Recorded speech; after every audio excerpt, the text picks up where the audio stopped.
su bulmasa yay qalğaç Xulamdu taşıga yay Xulamdu taşıga yay Bir xiyali bulmasa yay Künde kilemdu Vay künde kilemdu qaçga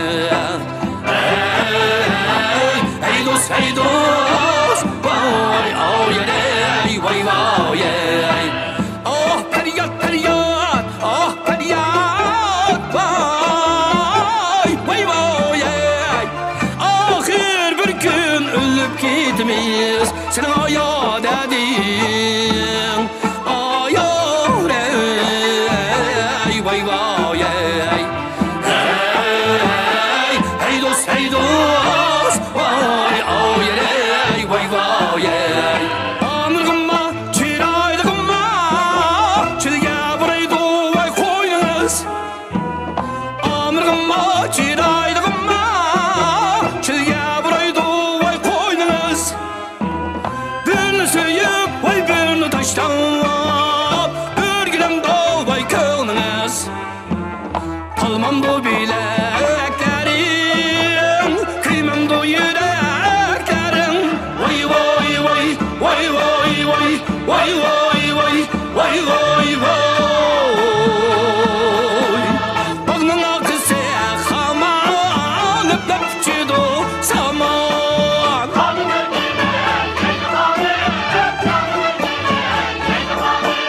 Bir vapayanın otiye Tulurunun otidin yaman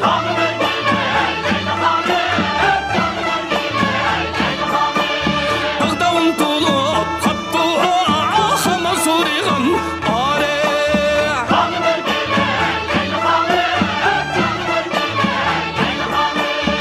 Sünger kirip kaptı Başta oylığın yare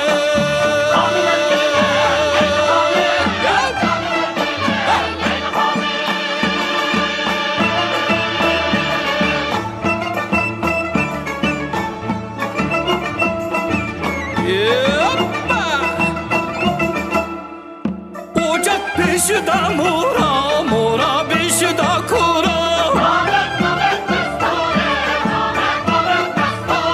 Buca xandı barmedu Kıyak utığa dura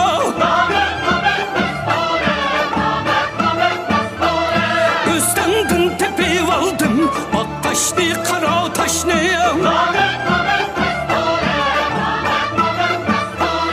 Talaşkınğı bəmeymen Siz yarım kalem kaşlı Namet besture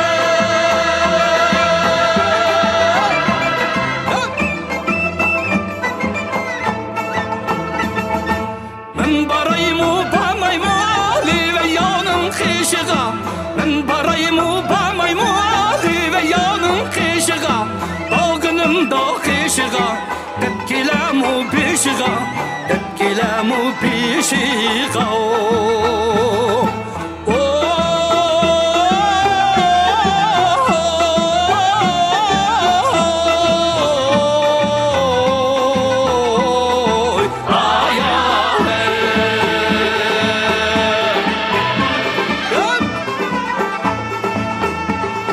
Vay bolay hanim yarim Bolay canim Ay gatatayım günni Ay gatatayım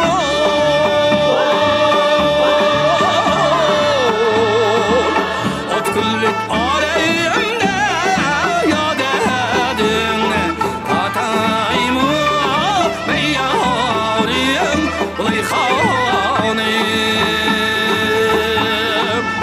Ot küllit aleyhimde yad edin Katayım yarim Bolay hanim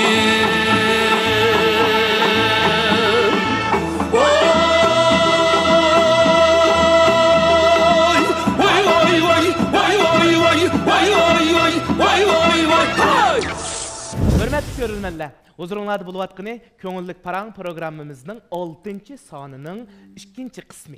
Yani oyun basqıçı. Belki bizden körürmen dostlarımız hazır hayranlık ilgili teəccüblenip kelyapkan buluşı mümkün. Emin Niyaz akımız bilen bu riyasetçi Abdüveli naq meydanda ikisi turup kaldı o dep. Bunun da mundaq bir alayda hem fevqulade sebepler var. Yani bizdeki köngüllük paran programımızga biz bu qitim Emin Niyaz ustazını teklif qılaydık. Ama Emin Niyaz akımızın idaresinde ciddi hizmet bop qalğanlığı üçün tulumu əfsuslarlıq halda hem özümün ait xicil boldu. Hem de bunun sebebini Emin Niyaz akımızın özünün ağzıdan yeni bir anlaylı. Abdüveli ukam, ekran aldıdaki barlıq aziz qarindaşlar. Bugün keşte bayramlık bir